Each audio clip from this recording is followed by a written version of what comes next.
சிவகங்கை ஒருங்கிணைந்த நீதிமன்ற கட்டிடத்தில் ரூபாய் 9.89 கோடி மதிப்பீட்டில் கட்டப்பட்டுள்ள புதிய கூடுதல் நீதிமன்ற கட்டிடத்தை சென்னை உயர்நீதிமன்ற தலைமை நீதிபதி சஞ்சய் வி கங்காபூர்வாலா திறந்து வைத்தார்.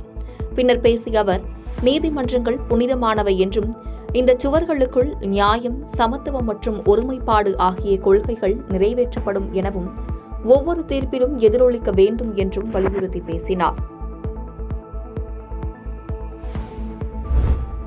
செங்கல்பட்டு மாவட்டம் பவுஞ்சூர் அடுத்த பாலூர் கிராமத்தை சேர்ந்தவர் செல்வம். அவர் இதே கிராமத்தை சேர்ந்த மகி என்பவருக்கு சொந்தமான மர எண்ணெய் செக்கு தயாரிக்கும் கடையில் கடந்த 4 மாத காலமாக பணிபுரிந்து வந்தார். இந்த நிலையில் மர எண்ணெய் தயாரிக்கும் கடைக்கு அருகாமையில் உள்ள மற்றொரு கடையில் பெட்டிக்கடை வைத்தும் வியாபாரம் செய்து வந்தார் செல்வம். இந்நிலையில் இவரது மனைவி அமலா வீட்டில் இல்ல சுப நிகழ்ச்சிக்காக 2 தினங்கள் கடையை மூடிவிட்டு சென்றுள்ளார். பின்னர் சுப நிகழ்ச்சி முடிந்த பிறகு கடையை திறக்க வந்த செல்வத்திடம் கடையின் உரிமையாளர் மகி மற்றும் அவரது உறவினர்கள் கடையை திறக்க விடாமல் அவதூறான வார்த்தைகளால் பேசியுள்ளனர். இதனால் மன உளைச்சல் அடைந்த செல்வம் வீட்டில் கடிதம் எழுதி வைத்துவிட்டு தூக்கிட்டு தற்கொலை செய்து கொண்டார். பின்னர் தகவல் அறிந்து வந்த காவல்துறையினர் உடலை கைப்பற்றி பிரேத பரிசோதனைக்காக மருத்துவமனைக்கு அனுப்பி வைத்து விசாரணை மேற்கொண்டு வருகின்றனர். சிவகாசி பகுதியை சேர்ந்தவர் மணிகண்டன். இவர் திருப்பூர் மாவட்டம் பல்லடத்தை அடுத்த கொடுவாய் பகுதியில் ஓட்டுநராக வேலை செய்து வருகிறார். இவருக்கு மனைவி மற்றும் 2 குழந்தைகள் உள்ளனர். இந்நிலையில் நேற்று மாலை தாராபுரம் திருப்பூர் சாலை செட்டிப்பாளையம் பகுதியில் உள்ள தம்பியின் வீட்டிற்கு சென்றதாக கூறப்படுகிறது. அப்போது தாராபுரம் திருப்பூர் சாலை கோவில்பாளையம் பகுதியை வேகமாக கடக்கும்போது எதிர்பாராத விதமாக சாலையின் இடதுபுறம் இருந்த கிணற்றில் தவறி விழுந்ததாக கூறப்படுகிறது. இந்நிலையில் இன்று காலை அப்பகுதிக்கு சென்ற சிலர் கிணற்றில் சடலம் ஒன்று மிதந்து கொண்டிருப்பதாக அவினாசிபாளையம் காவல் நிலையத்திற்கு தகவல் தெரிவித்துள்ளனர். இதன் பேரில் அங்கு வந்த போலீசார் உடலை மீட்டு விசாரணை மேற்கொண்டு வருகின்றனர்.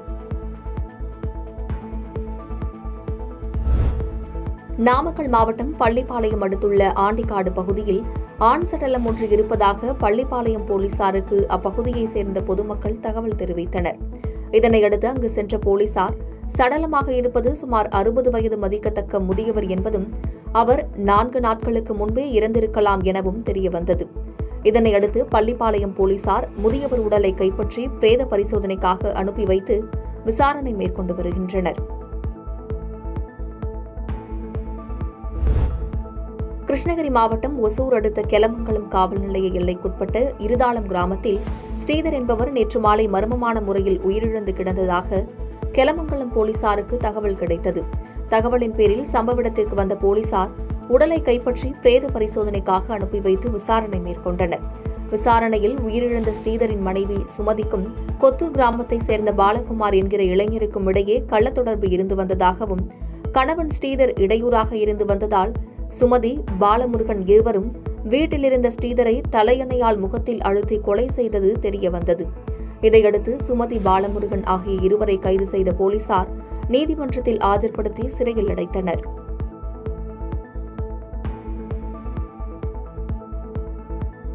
பாதகம் செய்பவரை கண்டால் நாம் பயங்கொள்ளலாகாது பாப்பா, மோதி மிதித்து விடு பாப்பா, அவர் முகத்தில் உமிழ்ந்து விடு பாப்பா.